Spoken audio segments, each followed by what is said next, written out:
Hello everyone, स्वागत है आपका इस यूट्यूब चैनल में।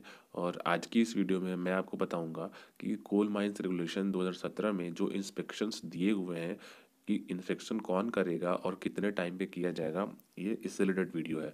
तो इस वीडियो में मैंने सिर्फ वो उन इंस्पेक्शन की डिस्कस किया है जो 7 दिन में कम से कम एक बार करने हैं। इसके बाद फिर अलग से 30 दिन वाले के लिए और 24 घंटे में रिचार्ज करनी है, इसकी अलग वीडियो होगी।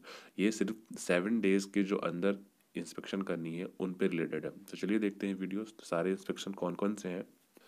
और हर बार आप एग्ज़ाम में देखे होंगे कि इंस्पेक्शन से रिलेटेड क्वेश्चंस पूछे गए हैं। पिछले बार एनसीएल में ही 5 से 6 क्वेश्चन पूछे गए थे इंस्पेक्शन से related.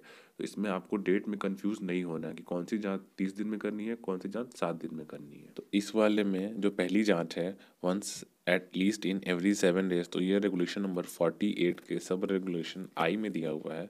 where either of the two ways affording means of egress from the district to the surface is not ordinarily used for travel once at least in every 7 days the whole of such roadway in order to make himself thoroughly acquainted with the same। यानी कि अगर ऐसा जो रास्ता है जो district से बाहर सरफेस पर निकलता है, तो दो रास्तों में से अगर कोई एक रास्ता यूज़ नहीं होता है या कम यूज़ होता है, तो उसकी जो जांच है वो हर 7 दिन में कम से कम एक बार करनी है और उस रास्ते से पूरी तरीके से गुजर के उसे चिन्ह परिचित होगा।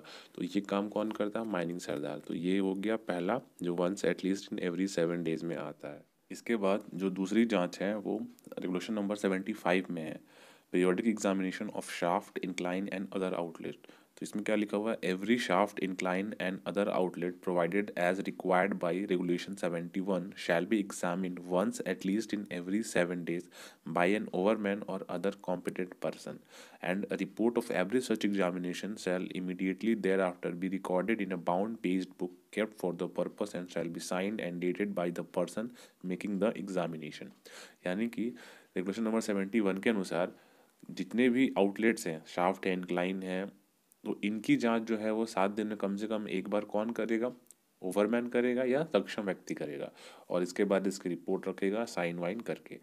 तो ये हो गई दूसरी जांच जो 7 डेज के अंदर करनी है, ठीक है। इसके बाद अगला जो है मेन वाइंडिंग में रेगुलेशन नंबर 81। तो उसमें क्या लिखा हुआ है कि test of every automatic contrivance and every brake shall be made by the engineer और other competent persons appointed for the purpose. ठीक है, तो इसमें क्या लिखा हुआ? Once at least in every 7 days by raising each cage और other means of conveyance in turn to pass the last control point एवं द टॉप मोस्ट लैंडिंग। यानी कि हर 7 दिन में कम से कम एक बार प्रत्येक डोली या अन्य जो वाहन है को एक एक करके सबसे ऊपर वाली जो लैंडिंग है, टॉप मोस्ट लैंडिंग के अंतिम नियंत्रण बिंदु यानी कि लास्ट कंट्रोल पॉइंट से ऊपर उठाकर इसकी जांच करेगा। कौन करेगा? इंजीनियर करेगा या कॉम्पिटेंट पर्सन करेगा। तो ये भी हो गई 7 डेज के अंदर। इसके बाद अगली जो जांच है वो है रेगुलेशन नंबर 88 में एग्जामिनेशन ऑफ वाइंडिंग इक्विपमेंट। तो इसमें दो तीन जांच है, मतलब एक 30 डेज पे, एक 24 आवर्स में। तो हम अभी 7 डेज वाला कर रहे हैं। तो 7 डेज वाले में क्या है? Each winding rope by passing the rope at speed not exceeding 1 metre per second and the external part of the winding engine and the guides and the signalling arrangement fitted in the shaft. तो ये भी 7 days में जांच होने वाले हैं, ठीक है। जो भी जितने भी वाइंडिंग के रस्से हैं उनकी जांच अधिक से अधिक 1 मीटर प्रति सेकंड की स्पीड पर चलाकर किया जाएगा। और वाइंडिंग इंजन के जो बाहरी भाग हैं और जो शाफ्ट में लगे हुए गाइड हैं और सिग्नलिंग सिस्टम है, इनकी जो जांच है वो 7 दिन में कम से कम एक बार की जाएगी। इसके बाद जो अगली जांच है वो है 98 में एग्जामिनेशन ऑफ हॉलेज इंजन। तो ये इसमें क्या लिखा हुआ है? Once at least in every 7 days every track where the haulage is effected by means of mechanical power और gravity and every safety contrivance fitted thereon. यानी कि 7 दिन में कम से कम एक बार जितने भी ट्रैक हैं जिस पे हॉलेज चलते हैं उनकी जांच करेगा, ठीक है। और जो उसमें जो सुरक्षा के साधन लगे हुए हैं, मतलब सेफ्टी कॉन्ट्रीवेंसेस, तो इनकी जांच कौन करेगा? Competent person. तो ये भी 7 दिन में कम से कम एक बार, ठीक है।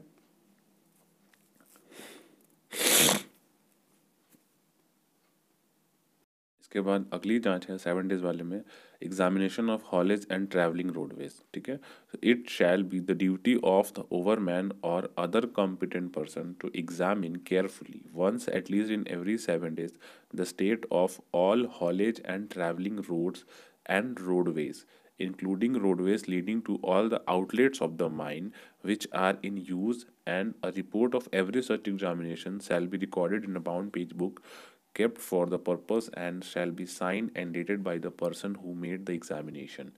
यानी कि ओवरमैन या अन्य सक्षम व्यक्ति की इस ड्यूटी होगी कि हर 7 दिन में कम से कम एक बार माइन से जो बाहर जाने वाले हॉलेज रास्ते हैं, ट्रैवलिंग रास्ते हैं और जो बाकी के रास्ते हैं जिसमें माइन से निकास मार्गों तक चालू सभी रास्ते शामिल होंगे, तो उनकी जो जांच है वो कौन करेगा?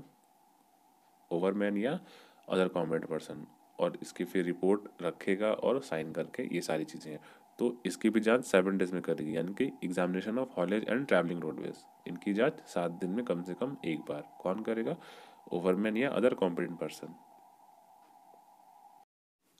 इसके बाद अगली जो जांच है वो है रेगुलेशन नंबर 135 में, सरफेस प्रिकॉशन अगेंस्ट फायर।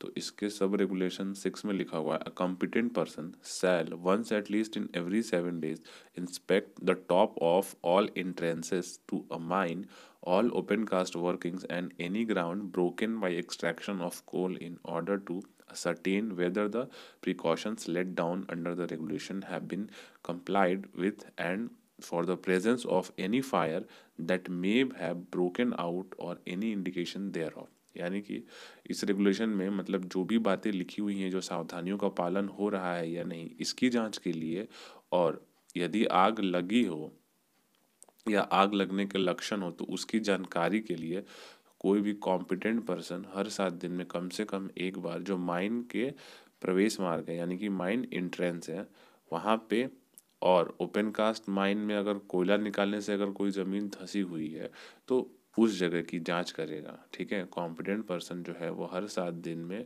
अगर माइन में आग है या आग लगने के लक्षण है, ठीक है, या उसकी जानकारी के लिए हर 7 दिन में कम से कम एक बार जांच करेगा। ठीक है, इसके बाद जो अगली जांच है वो रेगुलेशन नंबर 137 में है, प्रिकॉशन अगेंस्ट स्पॉन्टेनियस हीटिंग। तो इसमें क्या लिखा हुआ है? In order to detect spontaneous heating in early stage, the air in the return airway of every depillaring district and of every goaf which has not been isolated shall be tested for percentage of carbon monoxide once at least in every 7 days with an automatic detector of a type approved by the chief inspector। यानी कि अगर spontaneous heating को starting stage में पता लगाने के लिए हर डिपिलरिंग district और जो सील किए गए गोफ की रिटर्न हवा रास्ते में जांच की जाएगी। किसकी जांच की जाएगी? तो हर 7 दिन में कम से कम एक बार कार्बन मोनोऑक्साइड की। ठीक है, और इसी रेगुलेशन में रेगुलेशन नंबर 137 के सब रेगुलेशन 50 में देंगे, तो all unused workings including unused workings which have not been sealed off and isolation stopping built around goaved out area shall be inspected once at least in every 7 days by a competent person for any risk, and report of every such inspection shall be recorded in a bound page book kept for the purpose and shall be sign and dated by the person making the inspection. यानी कि जो unused workings हैं जिन्हें seal नहीं किया गया है उनका, और जो गोफ को आइसोलेट करने के लिए बनाई गई है आइसोलेशन स्टॉपिंग, आग का जोखिम के लिए जो निरीक्षण है वो कम से कम 7 दिन में एक बार कॉम्पिटेंट पर्सन करेगा। इसके बाद अगली जो जांच है वो regulation number 142, precaution when a fire exist. ठीक है, तो इसमें क्या लिखा हुआ है? A competent person shall once at least in every 7 days inspect all stoppings erected for isolation or control of fire or spontaneous heating below ground to ascertain the general condition of every stopping by checking it for leakage and presence of gas and the temperature and humidity of the atmosphere outside the stopping। यानी कि एक competent person 7 दिन में कम से कम एक बार भूमिगत भाग में अगर आग है या स्पॉन्टेनियस हीटिंग को अलग करने या कंट्रोल करने के लिए जो स्टॉपिंग्स बनाई गई है उनकी जांच करेगा। और ऐसी जांच में वो जो स्टॉपिंग की हालत को देखेगा कि उसमें लीकेज तो नहीं है, गैस तो नहीं है, और स्टॉपिंग के बाहर की हवा की टेम्परेचर और नमी की भी जांच करेगा। तो ये once at least in every 7 days all the stoppings erected for isolation और कंट्रोल ऑफ फायर, इनकी जो जांच होगी हर 7 दिन में कौन करेगा? कॉम्पिटेंट पर्सन करेगा। इसके बाद अगली जांच है प्रिकॉशन अगेंस्ट डस्ट। तो इसमें क्या लिखा हुआ है? Every device used for prevention and separation of dust produce by any machinery equipment or process as also for the filtering of the exhaust air, and every dust respirator shall be inspected once at least in every 7 days। यानी कि dust को जो दबाने के लिए जो machinery equipment लगे हुए हैं उनकी जांच हर 7 दिन में कम से कम एक बार की जाएगी। ठीक है। इसके बाद अगली जांच है installation and maintenance of mechanical ventilator, regulation number 156। तो इसमें क्या लिखा हुआ? A competent person appointed for maintenance of mechanical ventilator and booster fan shall once at least in every 7 days examine every mechanical ventilator and booster fan in use and shall record the result of such examination, a bound page book kept for the purpose, and any serious defect revealed by such examination shall without delay be brought to the notice of the manager। यानी कि जो mechanical ventilator है और booster fan है इनकी भी जांच 7 दिन में कम से कम एक बार की जाएगी, और अगर उसमें कोई जांच में डिफेक्ट पाई जाती है तो उसको बिना डिले के तुरंत मैनेजर के पास उसका नोटिस दिया जाएगा। तो मैकेनिकल वेंटिलेटर की भी जांच 7 दिन में कम से कम एक बार। के बाद अगली जांच है inspection of unused working for gas, regulation number 167। इसमें क्या लिखा हुआ? in any fiery seam or gaseous seam of the second or third degree, or where regional inspector may require by an order in writing, all unused working which have not been sealed off shall be once at least in every 7 days be inspected by a competent person for the presence of noxious and inflammable gas।